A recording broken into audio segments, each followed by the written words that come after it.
এমন একটা যুগ আসবো, ওই যুগে কোনো বাবুর যদি জিজ্ঞেস করে তোমার দাদার নাম কি বা নানার নাম কি, কইবে আমার দাদার নাম শুভ, আমার দাদার নাম লিখন, দাদার নাম রাব্বি, দাদার নাম সানি, দাদার নাম রকি। আর যদি দাদির নাম জিগায় কইব দাদির নাম নোভা, আমার দাদির নাম অর্নি। অর্নি বিলে কারো দাদির নাম, দাদির নাম হইব রিমি। তারও অনেক পরে আরেক জামানায় তখন দাদার নাম কইব সায়ান, আয়ান, মায়ান, আরহাম, রাজ। আর দাদিগোর নাম কইব আমার দাদির নাম সুহানা, আমার দাদির নাম সানায়া। মানে এই ডিবিলে দাদা দাদির নাম হইব, এগুলি ভাবা যায়? আমরা সবসময় চিন্তা করছি দাদা দাদির নাম মাথায় আইলেই দাদার নাম হইব যেমন আমাদের নেওয়াজ আলী ঢালি, নানার নাম হইব হরমুজ আলী মাতবর, দাদার নাম হইব আলী আকবর ব্যাপারী, চান মিয়া হালদার, জালালউদ্দিন চৌকিদার। আর ছোট ছোট নাম যদি দুইকা, জুলা। আমার দাদা শ্বশুরের ডাকনাম আবার ছিল টেনা মিয়া ফ্রম ব্রাহ্মণবাড়িয়া। আর দাদিগো নাম আই হাই সূর্যবান, নূরজাহান বেগম, মরণবালা। ছোটবেলা অনস মরে যেতে ছিল বাচ্চা আছে হিলেগা নাম টেকা দিছে মরণবালা, করিমন বানু, জহুরা জান নেসা।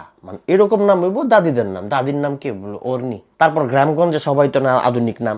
একামলে তো মনে করেন কি ওর খেতে তেন যদি টমেটো, বেগুন, আউক এগুলি চুরি হইতো, গাছের তেন যদি বড়ই আম চুরি হইতো, কি কইতো যে ওই লাল মিয়ার নাতি আউক গুলি চুরি করে লাইছে, দুইখার নাতি টমেটো গুলি সব লয়ে গেছে। মানে এরকম নাম। অথচ একটা জামানা আইব তখন ক্ষেতের তার নিচে চুরি মুড়ি এলে কেবো কে রে কেবো শুভর নাতি দেওস না। মানে কারো দাদার নাম শুভ হয় কেমনে? এটি কি আমি ভাবি না আপনারাও কেউ কেউ ভাবেন যে একামলে দাদা দাদির নাম বিলে এমন হয়? যাই হোক, আপনারা আপনাদের দাদা দাদি বা নানা নানির নাম আমার কমেন্ট বক্সে একটু কয়ে যান, পড়তে ভালো লাগবে। মরণবালা নামে কেউ আছে?